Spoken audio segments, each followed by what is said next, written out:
Welcome back. You're watching NewsX. My name is Vineet. Well, from the Abdul Kalam Island in Odisha, India carried out the successful launch of the Agni-Prime missile from the first of its kind rail-based mobile launcher system designed by DRDO in collaboration with the Strategic Forces Command. The launch was carried out today from a specially designed rail-based mobile launcher. This launcher becomes important as the missile has the capability to move on the rail network without any preconditions, allowing India to have cross-country mobility. This unique technology empowers the nation to launch within a short reaction time and under reduced visibility. This puts our country in the group of select nations with capabilities of a canisterized launch system from an on-the-move rail network. The next generation missile, equipped with the various advanced features, is designed to cover a range of up to 2,000 kilometers. The road mobile Agni-P has already been inducted into the services after a series of successful flight trials. Defence Minister Rajnath Singh congratulated DRDO, the SFC and the armed forces on the successful test of the intermediate range Agni-P missile. We'll talk about this and the significance of this inclusion into our forces with our esteemed guest. Joining us on the show is Major General G.G. Dwivedi, Global and Strategic Defence Expert. Also with us is Group Captain V.N. Jha, former Joint Director of DRDO, former Indian Air Force officer. Group Captain Tapesh Chaudhary, former Indian Air Force officer, joins us on the program as well. Last but not the least, Group Captain Anand Saroop, former Indian Air Force officer, with us on the show as well. General Dwivedi, I'll begin with you, sir. Sir, how is this a novelty in the sense that only a few countries have been able to basically calibrate, a missile such as Agni onto a moving platform? Well, Vineet, we are in the era of missile, drone, and aerial warfare. So there are numerous developments that are taking place, and each country is building up its capability to hit longer, have higher survivability, and also the triad means that ability to, carry out nuclear strikes from the three dimensions, that is air, ground, and the sea, or the submarine launched. Now, this configuration of missile Agni, which have been tested, primarily is a rail mobile or from the rail. You can fire these missiles, and they are based in canisters. Incidentally, I have seen this configuration when I was defense attaché in China and North Korea. They have this capability. But the point is today why India has gone for this. Basically, there are two, three reasons for this. Firstly, that when you are rail-based, well, you can always have greater flexibility on the rail tracks, but primarily it has a limitation that where there are no rail tracks, you cannot use the missiles. Secondly, these trains and the missiles can be actually, they can be hidden in the tunnels, and this is what North Korean I had seen on the DMZ. They have this system configuration that they have higher rate of survivability because you are hiding them or locating them in the tunnels as well. But the point at issue is that most potent missiles are the land-based mobile, like Agni-5. They can be fired from the platform which are mobile. But this configuration has limitation, but also has certain plus points because on the rail you can also move faster, but as I said, the limitation is tail tracks. But the point is that this adds to the capability because after all, in the nuclear scenario, its ability to withstand the first strike capability. And as India has NFU, no first use, so it's very important that we have the missile configuration in different dimension, different domain. So therefore, this rail-based missile system definitely adds flexibility to us and gives us great capability. It has both the advantage and disadvantage, but nonetheless, it gives us better options in case of the missile warfare. Vineet. And Group Captain Jha, this also lends us that opportunity to use our elaborate rail network, which spreads all across the nation to defend the country. And of course, considering the kind of neighbors that India has had, this is definitely a deterrent that will stick in their minds. Very good evening, Vinith. Well, this is really a very great sort of achievement in making the missile a little more versatile. But it is not sheer placing the missile from maybe a road-based truck or a ground-based basements to the rail. It also has slight change in the technology. Uh, Very few people, understand these intricacies. Look, this is a ballistic missile. Ballistic missile is usually uh, kept in a configuration at an inclination from where it can be targeted to the, it can be launched for a target which is in a particular direction. It goes up in the space, and then from there it heads onto the target. So in the railway track, there is a bit of problem because the track may be east-west, whereas you launch it from north. So there is some, intrinsic technology difference, technology innovation, technology upgradation into the missile launcher, with which you can direct. These ballistic missiles usually once you launch, usually it remains directed towards the target, towards the place, the peak of the arc, from where it comes back. In case if you wish to maneuver in between before reaching that space peak, then quite a bit of fuel of the missile goes waste. It may not be able to achieve the distance of what it targets. So there is some small amount of maneuverability in the missile which is given for the rail track as well, that even if the rail track is north-south, still you should be able to maneuver the inclination of the missile to eastward or westward or any of the direction. So this is one small thing which is required. Secondly, it is self-sufficient. The amount of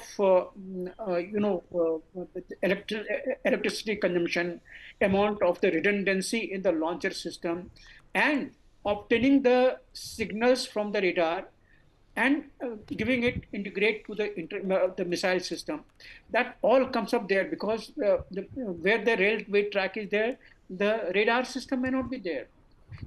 We have got ballistic missile detection systems at various places in the country, including in the sea. So those parameters are required, given to the this particular mobile track, and then it is launched. So it is self-sufficient.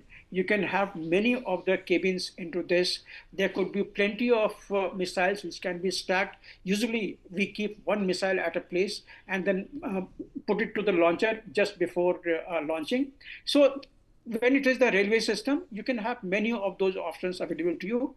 And as General Dwivedi said, that when it is not required to be seen by enemy or the passing satellite or any other thing, some not being tracked, then you put it under the tunnel, and then just before launching, keep it out of the tunnel, head to the direction where you have to launch, and you can launch. It is surely a more capability to the Indian launching system.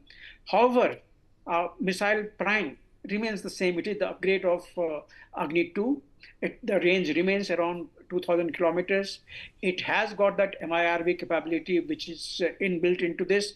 It has got both conventional and the nuclear variant of it. So all those things remain. It has been already tested many times from ground and from other places. So it has been tested earlier. Latest was that we had witnessed in 2023, I think it was June 2023, when it was the last test was there and the user had accepted it. I believe the missile is already inducted to the service, but this is one more capability which is given to it, that you can wish to take it from any part of India to the other part of India. You can hide inside the tunnel, and you can relocate as and when it is required. Remember, the new fronts of the war is opening. New fronts of the enemies are opening. So you have this capability, you have got this maneuverability. I welcome Government of India, DRDO as well, to have given this particular capability to Agni-Prime. Vinith. Right, and Group Captain Tapesh Chaudhary, your analysis of this unique capability that India has. I believe other nations have also tested this, but this is something that puts us in the group of select nations that have developed this canisterized launch system. Yes, Vineet. See, the necessity is the mother of invention. It is the old saying. Once we understand the necessity and the requirements, actually the inventions happens. The other countries have done like Russia and USA and China for a reason. These all countries are very large countries. Like we are also land mass is huge. So the first and foremost requirement remains the fast mobility of the weapons. Second, the large convoy when moves on the road, it is very difficult to hide in today's world. If some country have good satellite imagery and the pseudo satellites etc., then it is very difficult to hide. Here, this mobility can be undertaken in disguise of railway network because it is integrated into the national railway network. So that is one part. The tunnel part is already been said, so I will not emphasize on that. So that all these things combined, this is a very potent weapon. See, every weapon will have certain drawbacks and certain advantages of that. So that is why you're supposed to have different kind of weapons, different launch systems at different places, tirade, because that is how one weapon should be able to complement the other weapon. Like Agni-5 has more than 5,000 kilometer range. It is a ICBM. So to complement, we have now Agni-Prime. So that is why it is said that you should have the missile systems, tactical, regional, strategic at all levels to impose yourself, to impose your will on an enemy, because you don't know whether you are going to enter into a low, limited intensity conflict or a full scale war or etc. Now, if you see the recent wars also between Israel and Iran, what Iran had, nothing. Actually, air defense systems were taken out. The aircrafts were not able to airborne, but however, it was able to stand in that war because of its missile inventory, and it inflicted some damage onto the Israel. Similarly, we have seen also in Op Sindoor. Why missiles are important is also cost versus effectiveness. If we do the analysis, the missile is most potent weapon in this scenario when we do cost versus effectiveness. Because if we talk about fighter aircrafts and other things, then missile is a very, very lesser trained requirement and also the cost effective. So that is why this Agni-Prime is very, very important weapon. And the second part is that in defense productions, we are not very, very well sufficient in all spheres of the weapon production. Where we are self-sufficient in technology and production is the missiles. So that is how the everyday we are seeing that some sort of new things are coming up. The tirade has been made up, and all kinds of weapons have been tested in terms of missiles, because it is going to very potent weapon. And this we are making in India. DRDO is developing it. Government of India is obviously supporting all this cause. So I'm very happy for Indian Defense Services once these such weapons are coming up, because good weapons only boost the morale of the defense services. Vineet. All right, let's get a take in from Group Captain Sarup as well. Group Captain Sarup, this is obviously going to give India a lot of advantage. We are already known for our elaborate, our deep penetrative railway network. Launch capabilities are usually dependent on a number of land infrastructure requirement. How does this mobilization give us an edge? Yeah, Vineet, good evening to all the NewsX viewers. First thing that it's a pride moment for the entire country, wherein we have joined the select league of four nations, Russia being the first one in 1987, wherein they had their RT-23 motorlets, and the range was quite enormous, 10,500 kilometers, because the landmass of Russia is quite high. Similarly, with the USA, they tied their hands in 1991 with the Peacekeeper Rail Garrison of 9,600 kilometers, and similarly in 2016 by China, wherein the range was from 12,000 to 15,000 kilometers. So now India joins the select gang as a fourth country with 2,000 kilometers Agni-Prime missile. Now, this particular missile, I'm telling you, it is a very good nuclear deterrence because it gives us the second strike capability. And with this thing that it has got very less visibility and utilizing the 70,000 kilometers of Indian railways, which is quite a length, wherein the mobility is an advantage to us. And against the preemptive strikes which happen against the fixed targets, we are at an advantage, and an element of surprise also adds on to this. So surely with this 2,000 kilometers IRBM, that is the intermediate range ballistic missile, we will graduate to Agni-5, which we are already having, and the mobile versions on the road are also available. So within no time, I think we'll be graduating to higher range of Agni-5 of 5,000 to 5,500 kilometers. This is rapid deployment can be done, and with a sense of surprise, we can keep the enemy guessing where we are located, and we can easily move in case somebody is monitoring by the the uh, from the sky. And this is an advantage, an add-on, and an augmentation to our existing resources, wherein though we are lacking in certain areas, but in this particular field, wherein India, with the help of DRDO, is doing exemplary things, and we're marching ahead, and posing quite a bit of threat to anybody thinking of any aggression against our nation. That's it. All right, General Dwivedi, once again, rail-based launch histories or launcher histories have been very, very common. Russia was the one that started it in the 1980s, and of course, other countries like Korea as well, took it upon themselves. The US also established, a garrison kind of a placement, when the Cold War was going on. But a lot of people have also dismissed it as something which perhaps, something that may never come handy. Do you concur with some of the naysayers? Well, the point is, Vineet, that we try to add more and more capability, and therefore you always open up the options. Well, naysayers will always be there, but if you have the capability, this can be definitely utilized. Secondly, India is a vast country, we have strategic depth, so therefore we can deploy the missiles well in depth and also move them on the rail tracks whenever required. But we need to understand that today we need to have mix of weapon system, mix of the launch capabilities. That's what gives you the maximum advantage, because missiles are from the ICBM 5,000 to 8,000 kilometers. Then you have the tactical missile, which are just about 250, 300 kilometers. This depends upon how you want to use this in tactical scenario, because after all, the missiles are part of your war fighting. They are part of your war fighting doctrine. They are part of your war fighting tactics. So therefore, you have to do mix and match. What is the exact weapon system that will be deployed in certain contingencies? So all I can say that it definitely gives us the capability. We are able to access greater option. We get the flexibility. And lastly, you see, missiles have to have survivability.